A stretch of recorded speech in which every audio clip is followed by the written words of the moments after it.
La communauté d'Antioche se fait un plaisir de vous offrir cette nouvelle série. Nous vous souhaitons une excellente écoute. Puissiez-vous grandir dans votre compréhension de la grâce de Dieu.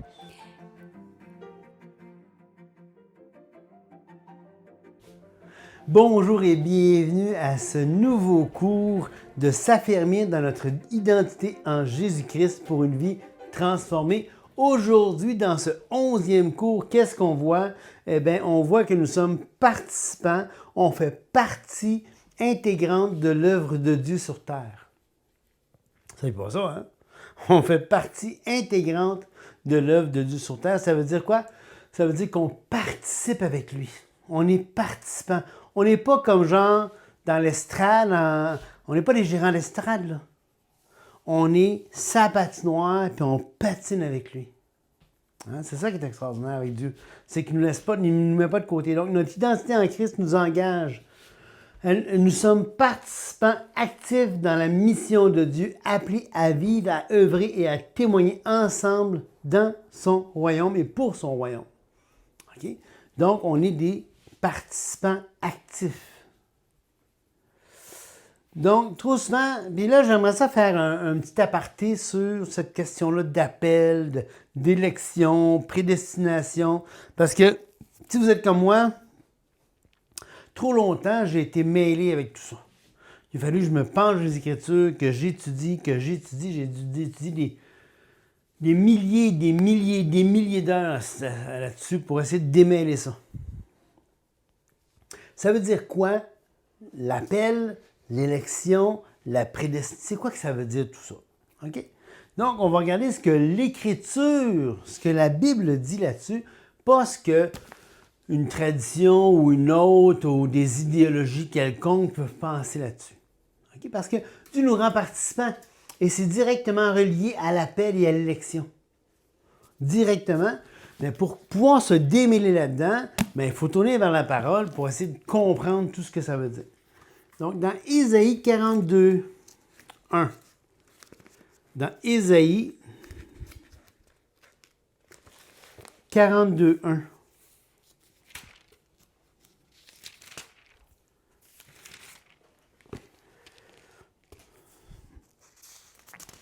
voici mon serviteur que je soutiendrai, mon élu en qui mon âme prend plaisir. J'ai mis mon esprit sur lui. Il annoncera la justice aux nations. Alors, qu'est-ce qu'il dit? Voici mon serviteur que je soutiendrai, mon élu. Et dans le contexte de qui il parle, d'ailleurs, dans Ésaïe 43, le chapitre d'après, il parle du fait que Jésus va être mis à mort pour nos péchés et il va porter nos iniquités. Donc ici, l'élu de Dieu dans Ésaïe 42, verset 1, c'est Jésus lui-même. C'est lui l'élu. OK? Dans Matthieu 12, 48, tournez avec moi dans Matthieu 12.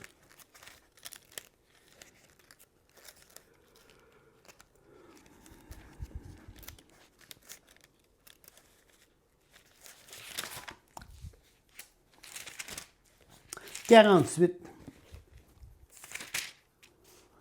La Bible dit, « Mais Jésus répondit à celui qui disait, non, c'est pas le passage que je voulais, 12, 18. Il semblait aussi, ça n'a pas de bon sens. Il dit, afin qu'il s'accomplisse ce qui avait été annoncé par Ésaïe, le prophète, voici mon serviteur que j'ai choisi, mon bien-aimé en qui mon âme a pris plaisir, je mettrai mon esprit sur lui, il annoncera la justice aux nations. Alors, vous allez dire, oui, mais est où la notion d'élu ici? Bien, c'est dans choisi, parce que le mot élu, que ce soit dans l'hébreu, que ce soit dans le grec, peu importe, là, ça veut dire choisir. Donc, mon élu dans Ésaïe 42, 1, ou celui que j'ai choisi dans Matthieu 12, 18, ça veut dire la même chose. Ça veut dire, l'élection, c'est ni plus ni moins qu'un choix. Quand on va aux élections là, dans nos pays démocratiques, ça veut dire quoi? On choisit la personne qu'on veut mettre en place à titre, au poste de ministre, ou peu importe, au titre de député, peu importe. Je choisis. Et c'est ça la notion d'élection, choisir quelqu'un. Okay? Et ici, donc, mon serviteur que j'ai élu, ça aurait pu être écrit exactement ça, ça aurait voulu dire la même chose. Okay? Donc, nous sommes, où est-ce qu'on est élu? On est élu en Christ. Pourquoi? Maintenant, Éphésiens, chapitre 1.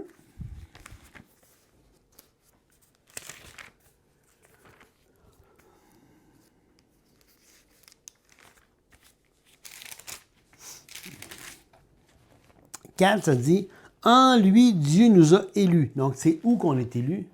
En lui. En lui, on est élu. OK? Donc, nous sommes élus en Christ par la foi pour le service et la ressemblance, non par sélection arbitraire. Alors, vous vous souvenez qu'est-ce qu'on a vu à plein d'endroits jusqu'à présent dans le cours, on n'a pas arrêté de pointer à ça. C'est quand on est en Christ qu'on participe à toutes ces bénédictions-là. Et l'élection fait partie des bénédictions qu'on reçoit en Jésus-Christ. On a vu qu'on était participant avec lui. On a vu qu'on participait avec ce qu'il était. OK? Ben, il est le choisi. Par extension, nous sommes choisis. On participe à son élection. Alors que la prédestination, on l'a vu à quelques reprises, concerne le but préparé pour ceux qui sont en Jésus-Christ. Et on a vu qu'en particulier, la prédestination, on est prédestiné à l'adoption. Pourquoi? Parce que l'adoption, qu'est-ce que c'est? On se rappelle, c'est la glorification du corps, le salut du corps. C'est là que notre salut va être complètement terminé, d'être achevé. On a été sauvés une fois pour toutes dans le passé.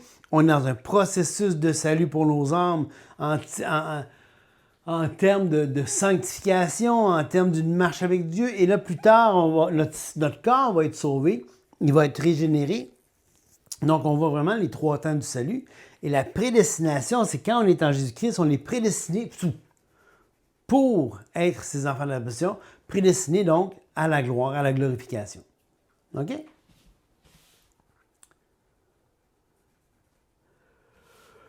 Donc, l'élection, qu'est-ce que c'est? C'est participer à l'élection du Christ. On est élu de Dieu dans Romains 8, 33. OK? Et élu de Dieu, qu'est-ce que ça veut dire? Ça veut dire qu'on a été choisi par Dieu. Maintenant, dans certaines traditions, dont la tradition calviniste, on pense que l'élection, c'est quelque chose de purement arbitraire. Ça veut dire quoi? Bien, ils vont dire non, on ne croit pas que c'est arbitraire. Ben, l'arbitraire, tout ce que ça veut dire que ça dépend de l'arbitre. Arbitraire, ça dépend de celui qui choisit. C'est exactement ça que les calvinistes vont dire, ça dépend de Dieu qui choisit. C'est arbitraire. Il n'y a pas d'autre critère que le choix de celui qui choisit. C'est tout ce que ça veut dire, arbitraire. Ça ne veut pas dire hasard, ça ne veut pas rien dire, ça veut dire que ça dépend de celui qui choisit. Ils vont dire qu'il n'y a pas de conditions, il n'y a pas de critères de sélection. Alors que dans les Écritures et dans le cours, je vais mettre en lien dans la description de l'épisode, dans la description du cours, un petit fascicule que vous pourrez vous procurer. Ce n'est pas tellement dispendieux, là.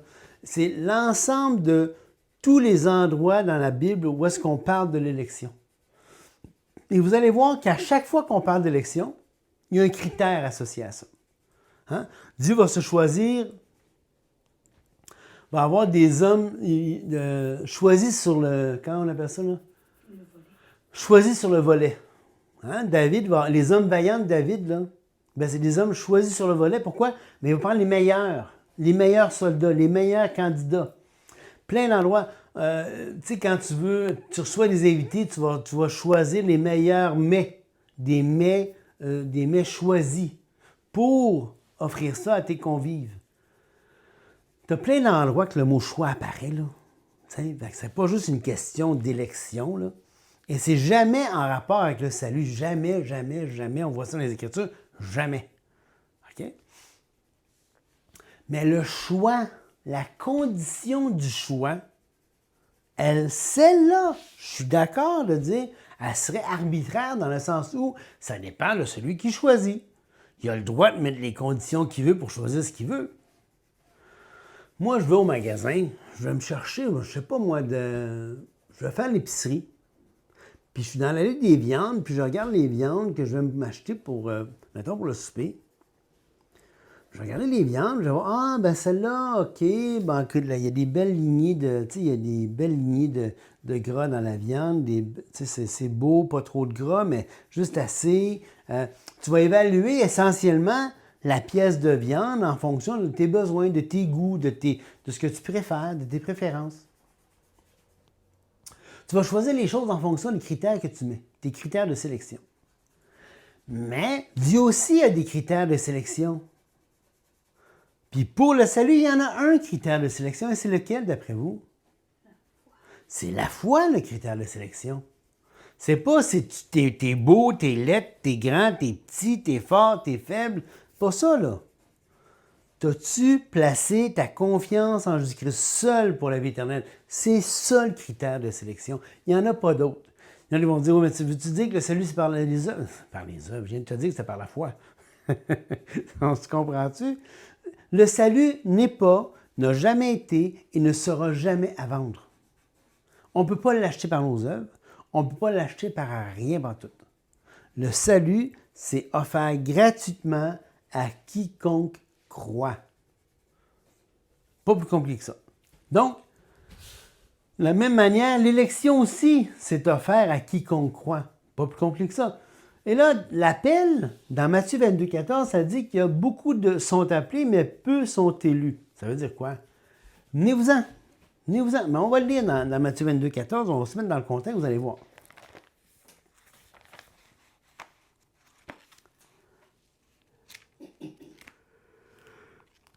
Matthieu 22, 14.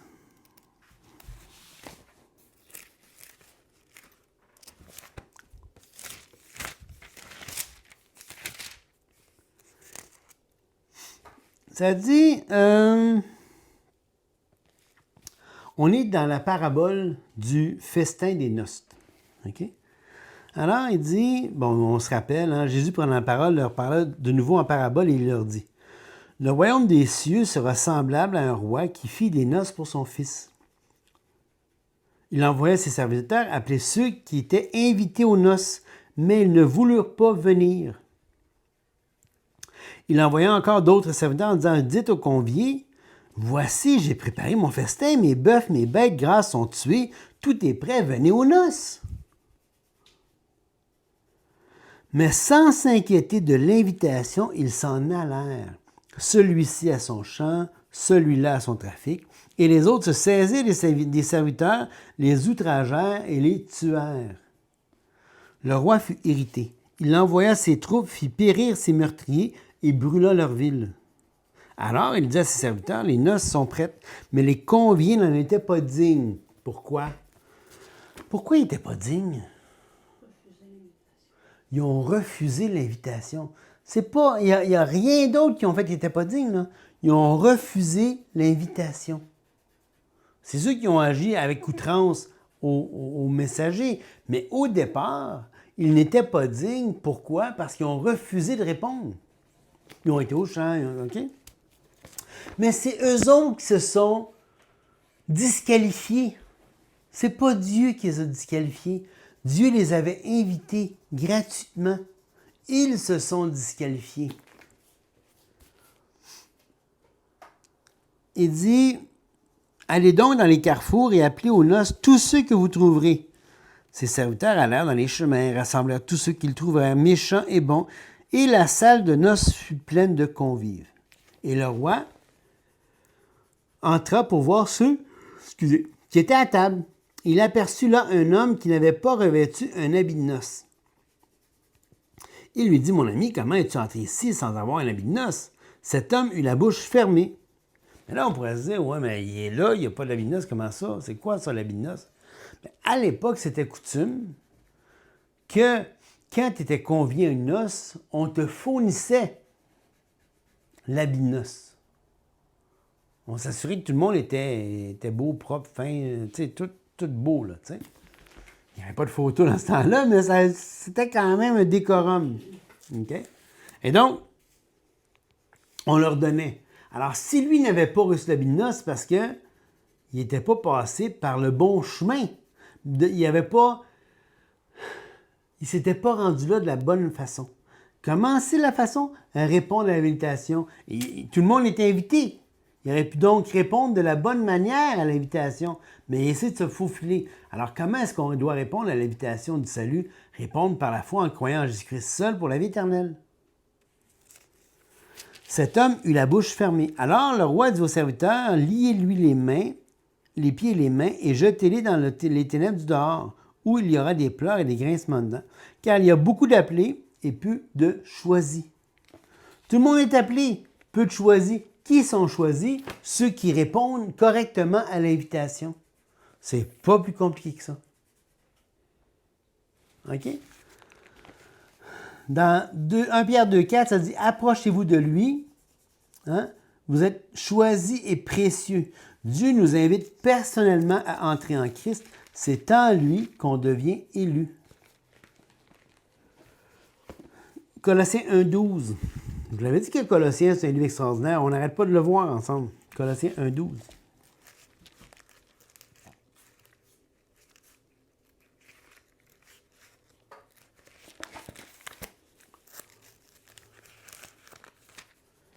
Ça dit, rends les grâces au Père qui vous a rendu capable d'avoir part à l'héritage des saints dans la lumière. C'est encore là, Icano, on l'a vu la dernière fois, rendre apte, rendre qualifié, rendre digne. Dieu nous rend digne. Alors, quand j'ai dit qu'il choisissait, il y avait des critères de qualité, là. Essayez pas de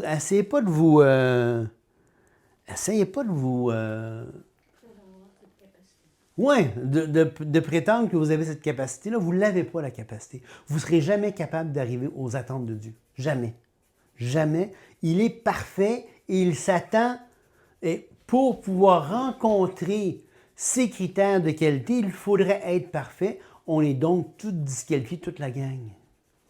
Par contre, comment est-ce qu'on peut être qualifié? Bien, il dit ici, il nous a rendus capables d'avoir part à l'héritage des saints dans la lumière. Comment? Parce qu'on est en Jésus-Christ.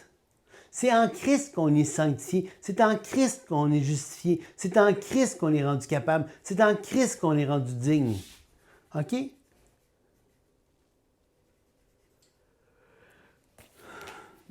On va tourner dans 1 Thessaloniciens 1:1.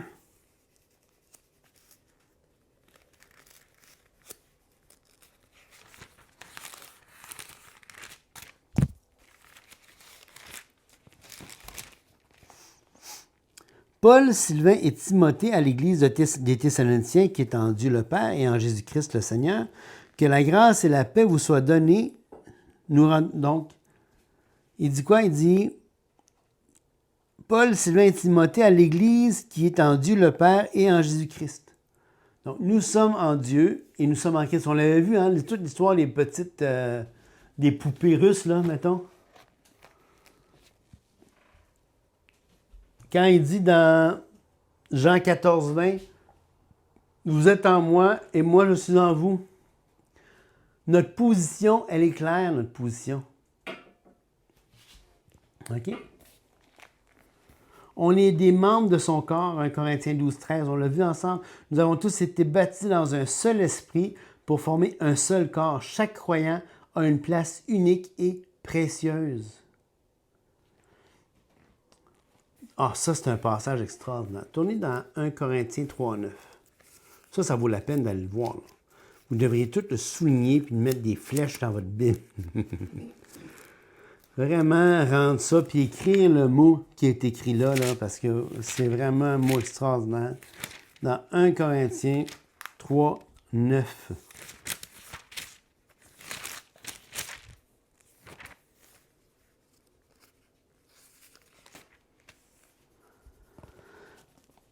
Il va dire, bon, juste dans le contexte, là, il dit, Paul va dire, il dit, qu'est-ce que donc qu'Apollos, qu'est-ce que Paul? C'est des serviteurs par le moyen desquels vous avez cru, selon ce que le Seigneur l'a donné à chacun. J'ai planté, donc, tu sais, Dieu donne à chacun d'être serviteur. Et par notre entremise, on communique un message aux autres. Et ce message-là, bien, les autres sont mis en demeure d'y répondre. C'est cette invitation. Tu sais, les serviteurs qu'on a vu tantôt dans Matthieu, les serviteurs qui vont convier, qui vont appeler les gens, qui leur donnent l'invitation, ils sont conviés au repas de noces.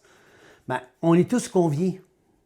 Et Dieu nous appelle à être ses serviteurs qui vont partager l'invitation à tout le monde. En sorte que ce n'est pas celui qui plante qui est quelque chose, ni celui qui arrose, mais Dieu qui fait croître. Celui qui plante, celui qui arrose sont égaux. Et chacun recevra sa propre récompense selon son propre travail. Car nous sommes ouvriers avec Dieu et vous êtes le champ de Dieu, l'édifice de Dieu. Nous sommes ouvriers avec Dieu. Et le mot dans le grec, c'est un mot extraordinaire. C'est le mot sunergoi. Ça me dit, Patrice, ça n'a rien à voir avec l'extraordinaire. Je ne comprends même pas ce que ça veut dire. Sunergoi, c'est, on a le mot français synergie. Vous savez, c'est quoi la synergie de quelque chose? La synergie, c'est quand la somme des parties est plus grande que le tout. Ça veut dire que si tu étais tout seul, puis tu étais tout seul, puis tu étais tout seul, puis c'est pas juste que tu additionnes les forces, mais ensemble, ça fait quelque chose d'encore plus grand que la somme des parties. C'est ça, le tout est plus grand que la somme des parties, c'est ça que je cherchais à dire. Le tout est plus grand que la somme des parties. C'est ce que le mot français veut dire. Bien évidemment, il y a des nuances dans le grec parce que le mot français s'est développé avec le temps. Mais tout ça pour dire que synergie, ça veut dire qu'on est à contribution dans l'œuvre du Seigneur. On a notre part à jouer dans l'œuvre du Seigneur. Une part importante à jouer dans l'œuvre du Seigneur. Et on a une part à jouer dans tout ce que Dieu fait sur terre. Et une part active, j'ajouterais effectivement. Donc le mot sun ici, ça veut dire avec, et ergon, ça veut dire travail. Et ça désigne des co-travailleurs, des co-ouvriers, des collaborateurs actifs. Puis le génitif théo, qui est ici, signifie que Dieu est le partenaire. On est qu'ouvrier avec Dieu. Donc, c'est lui qui est notre partenaire de travail.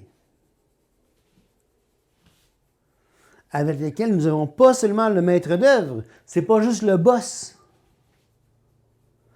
C'est le boss, mais il est à l'œuvre avec nous autres. Dans Marc, à la fin du livre de Marc,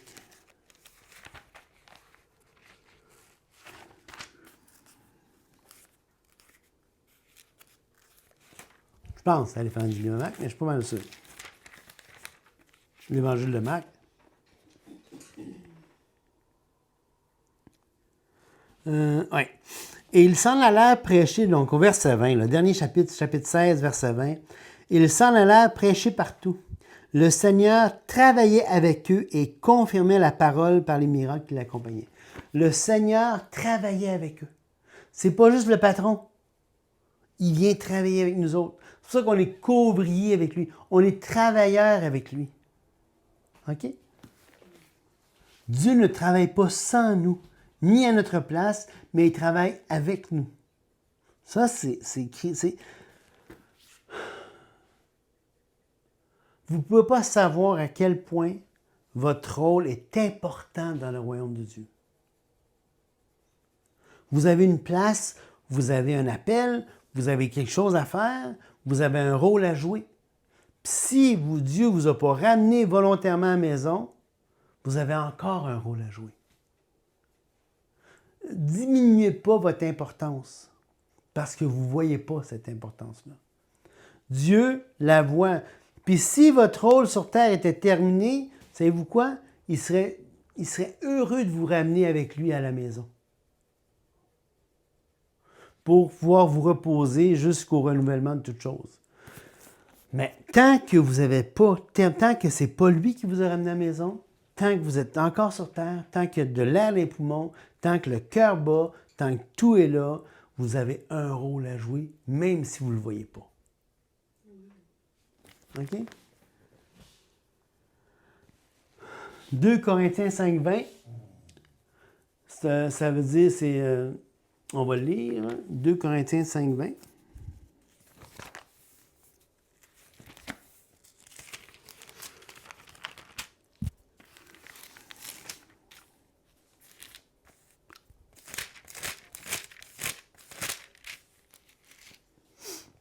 Nous faisons donc les fonctions d'ambassadeurs pour Christ, comme si Dieu exhortait par nous. Nous vous en supplions au nom de Christ, soyez réconciliés avec Dieu.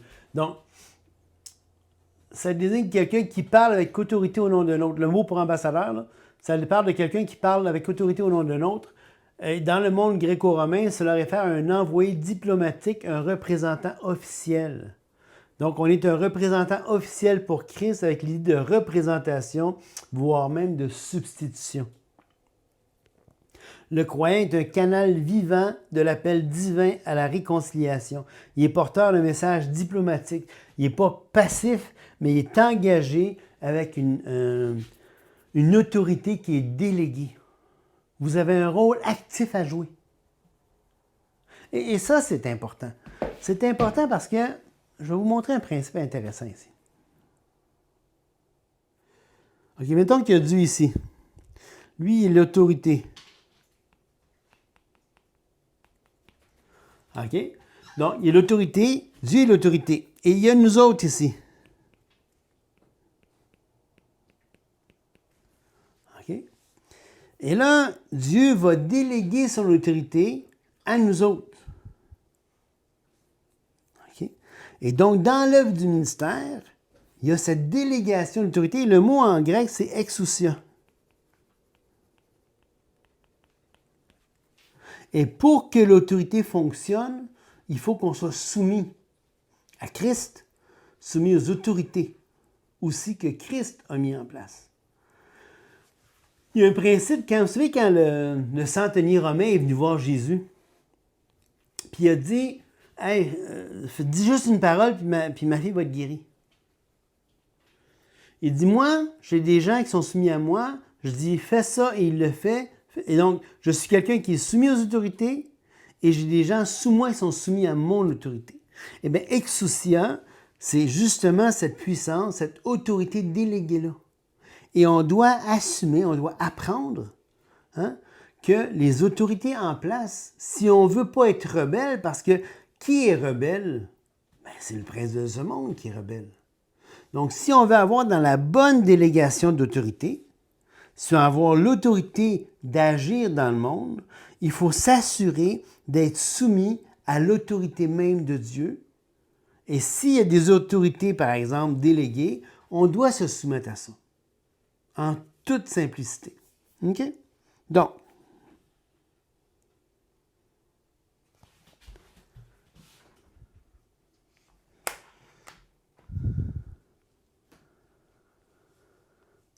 OK. Donc, 2 Corinthiens 3,6, diaconos, d'où vient notre mot diacre? On va lire 2 Corinthiens 3,6.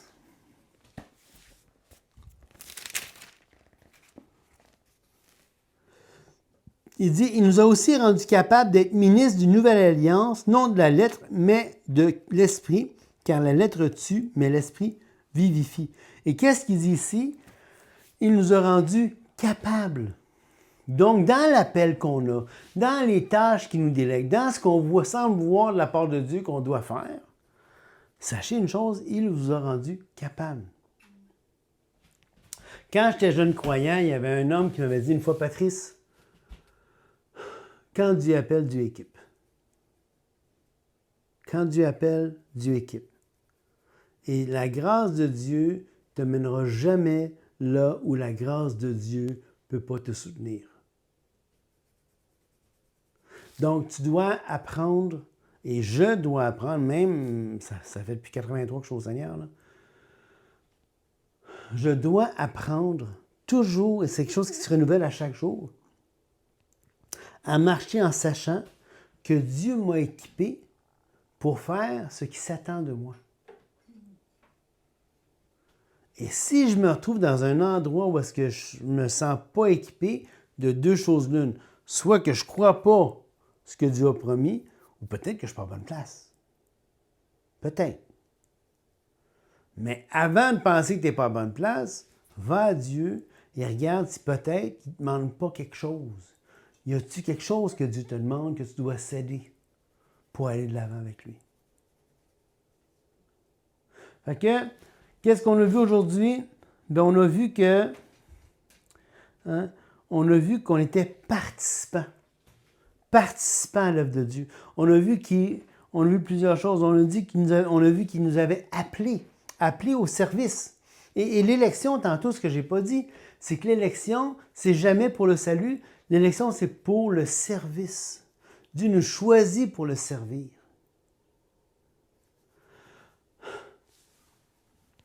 Avant, je pensais que l'élection, c'était pour le salut. Ça n'a rien à voir. On est élu, on est choisi en Christ pour appeler d'autres à être élus en Christ. C'est quelque chose qui se communique, l'élection. C'est pas quelque chose qui est unilatéral, puis inconditionnel, puis immuable. C'est hey, viens, regarde Dieu, là. Viens par la foi, Dieu va te choisir. Puis si tu crois, il te choisit. Puis il te choisit pourquoi? Oui, pour le salut, mais pour le service. Il te choisit pas pour le salut, il te choisit parce que tu es sauvé. Puis comment tu es sauvé? Tu es sauvé à la condition de croire, à la condition de placer ta confiance en Jésus-Christ seul pour la vie éternelle. Donc, comme tu as cru, puisque tu as cru, tu es choisi. C'est ça la condition. Et maintenant, comme tu as cru, comme tu es en Christ et que tu participes à l'élection du Fils, maintenant tu es élu, tu es choisi. Et il dit, comme j'ai été envoyé, je vous envoie. Je suis venu chercher et sauver ce qui était perdu. Comme j'ai été envoyé, je vous envoie. On est choisi pour l'œuvre du ministère. Amen. Fait qu'on se voit la prochaine fois, que Dieu vous bénisse abondamment.